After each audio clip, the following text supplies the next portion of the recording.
What is up, you guys? Welcome to Controversial Thoughts, another edition. These are usually very full of acronyms and deep dive science, but I wanted to do one this week that is just a basic carnivore for beginners video and podcast. These always come out on my podcast, which is Fundamental Health. It'll be on YouTube. It'll be over at Heart and Soil. At heartandsoil.co. So if you guys need nose to tail nutrition in your life, check us out, heartandsoil.co. Beef organs coming back really soon. Immunomilk is a colostrum that's coming in very soon. We've got Lifeblood, Histamine and Immune, Firestarter, and Heart of the Warrior coming out in the next few weeks as well. So lots of nose to tail nutrition. We're going to be talking about nose to tail today. I'm also going to try and keep this video short. Carnivore for beginners. What am I talking about here? I'm talking about an animal-based diet. I'm talking about prioritizing meat and organs from well-raised animals and limiting your consumption of plants, especially the most toxic plants. So in my book, The Carnivore Code, you will find a toxicity spectrum.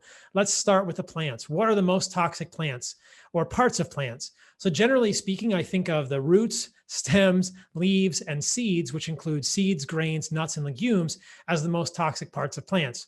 Well, that's the whole plant, Paul. What's left? Well, evolutionarily, there's the fruit. And as I've talked about with regard to the Hadza and many other hunter-gatherer groups, they generally favor the fruit. I think the fruit is likely to be less toxic, generally speaking. Not always, but generally, fruit is easier for people to digest. So honey is also an evolutionarily consistent food. So if you want to eat plant foods, I would start with the plant foods that are fruit. This can be things like avocado or olives or squash, which are fruit, but we don't think of them as fruit. Or it can be things like sweet fruits or honey, depending on where you are in terms of your metabolic health.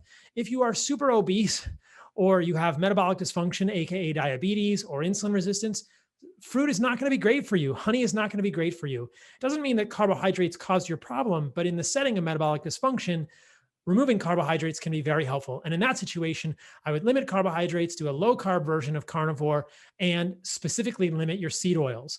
So let's talk about the seed oils next. Corn, canola, safflower, sunflower, peanuts, soy, horrible. Get them out of your diet. Listen to my previous videos with Tucker Goodrich, Brad Marshall, Peter from Hyperlipid, Ben Bickman, so many on seed oils and the reasons that polyunsaturated fats, PUFAs, are bad for you, specifically excess omega-6 linoleic acid. Take home message here, eliminate the seed oils and don't make the majority of your animal fat from animals fed on corn and soy like pork or chicken, okay? So where are we so far? If you want to eat plant foods, focus on the fruit. We're going to make animal meat and organs the majority of your diet. Vehemently, viciously, religiously eliminate seed oils. And obviously, don't eat processed sugar because that's just going to mess up your satiety. Okay. So let's go back to the toxicity spectrum on plants. You guys understand this. I am no fan of kale, no fan of broccoli. Kale doesn't love you back. Broccoli is not your friend. And spinach is not your boo, and celery is not magical. So think about it. Roots, stems, leaves, seeds, nuts, grains, and legumes. These are the things you want to get rid of. These are the things that are really not ancestrally consumed. And if they are consumed evolutionarily, they are highly detoxified through fermentation or other methods. So if you want to include plant foods, leave those things out. You can send me a love note or a card or an email at drpaul@heartandsoil.co anytime you want if you need supplement recommendations or dietary recommendations, or if you want to thank me for how much better your gut is going to feel when you get rid of kale and broccoli and spinach. Trust me, this is real. In the Carnivore Code, I talk about all the specific toxins that are found in plants. Not going to go into those today. You're going to avoid the majority of those if you avoid nuts, seeds, grains, legumes, which are beans, leafy greens, and roots of plants. Some people do okay with sweet potato. I don't love it. A lot of oxalate in there. And the other carbohydrate that some people might be okay with is pressure cooked white rice, possibly. See how you respond to it. Again, it's going to depend on your metabolic context. It's pretty benign for most people, especially if you pressure cook it and it's white rice. Do not do brown rice. But those would be the plants. Now let's talk about the meat, okay? This is the majority of your diet on a carnivore diet or an animal-based diet. Nose to tail, you got to get those organs. If you can't get fresh liver or heart or kidney or spleen, that's why we do what we do at Heart and Soil. We've got all the supplements, heartandsoil.co if you need desiccated organs to get nose to tail. You want to make the majority of your diet meat and organs. How much meat, how many organs? It depends if you're including carbohydrates in your diet or not.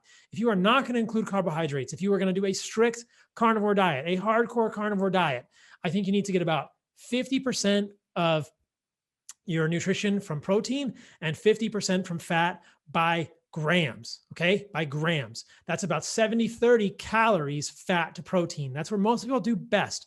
A lot of people make the mistake on carnivore. They eat too much protein, not enough fat. So what kind of meat do you eat? Whatever you want, preferably from grass-fed, grass-finished, regenerative farms like White Oak, Belcampo, et cetera. They're all sponsors of my podcast. You can use Carnivore MD at those places for a discount if you want. Get it from your local farmer, but support regenerative agriculture. It's really a big part of what we do for the earth and how we regenerate ecosystems. Spoke it on Joe's podcast recently, and I've spoken about it in depth many times. 1 pound of meat is about 100 grams of protein. If you are 100 pounds, you need about 100 grams of protein. I think that the ballpark number for protein for people is 1 gram of protein per pound of body weight. That's your goal. So I'm 170 pounds.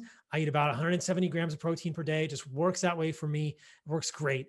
And if you want to have no carbohydrates in your diet, if you want to do hardcore carnivore, then you want to do about 1-to-1 fat to protein. You're going to want about 100 grams of fat. How are you going to, 170 if you're my weight, or 100 grams if you're 100 pounds? How are you going to get 100 or 170 grams of fat? Well, if you eat a fatty steak, you're going to get a lot of fat there. You can get some fat from suet. We make a fire starter supplement at Heart and Soil, which is a high stearic acid, which is beneficial as well. Or you can just buy suet and eat it. That would be my recommendation. Or you can buy trimmings, but you're going to want to increase the fat if you're not including carbs in your diet. What if you want to include carbs in your diet? Then you can play around with your macros. I would still aim for about 1 gram of protein per pound of body weight as a start for the protein. And then the rest of your calories, see where you fall. But for me, I feel best when I'm around 100 grams of carbs a day. If I do too much more than that, it doesn't really benefit me. But I do feel like a lot of days having 100 grams of carbs from ancestrally consistent sources is a benefit for me personally. I'll mix fruit, honey, or white rice depending on the day. Some days I don't do any, and some days, and I usually make it the second meal of the day to improve my sleep. See what works for you. Again, your metabolic health and your context is going to depend there. You can get a CGM, a continuous glucose monitor, if you want to know. So for me, that's going to mean 170 grams of protein a day, about 100 grams of carbs, and the rest is going to be fat. I think it ends up being probably around 60 to 80, maybe 100 grams of fat for me on those days. I watch my weight, I watch my body composition, and I kind of play around with it and get a sense of what my body wants in terms of satiety, but it works pretty good. Usually breakfast, no carbohydrates. Afternoon, I include carbohydrates on some days. I like to do time restricted feeding, meaning I do 2 meals a day, usually in the morning and early afternoon, and then fast for dinner. Helps with sleep, but I do like carbs at that later meal sometimes and see how it works. So that's basically how I constructed. What organs do I eat? I eat liver, heart, spleen, pancreas, kidney, thymus, whatever I've got.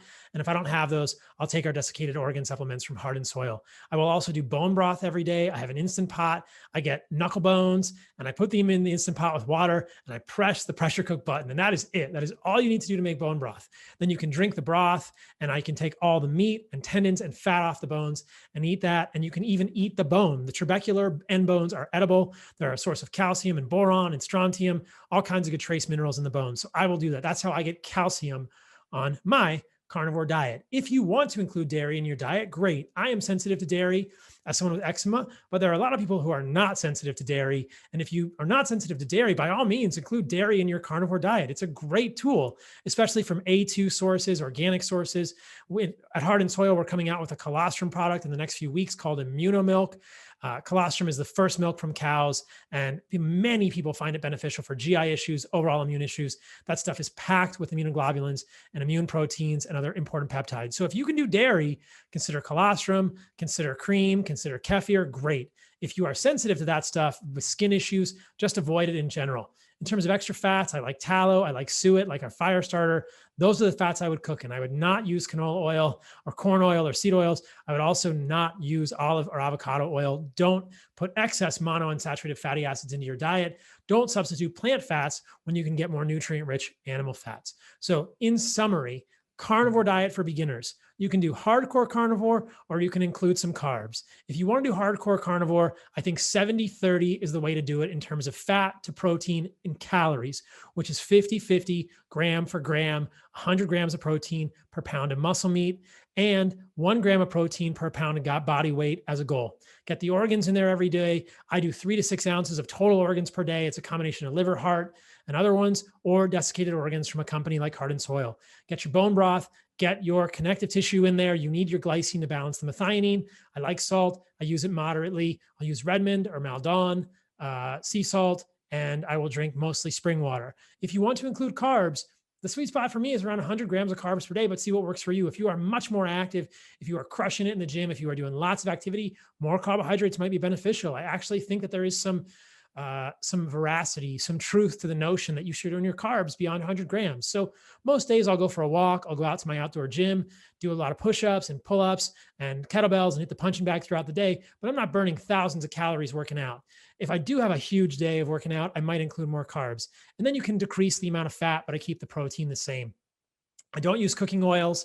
If I'm going to cook in anything, it's going to be the fat that's in the steak. A lot of times I like to blanch my food. All of this is kind of summarized as well on the How I Eat in a Day video, which is at heartandsoil.co.co under the About Us tab. You'll see in that video, a lot of days I'll include egg yolks from corn and soy-free animals as well.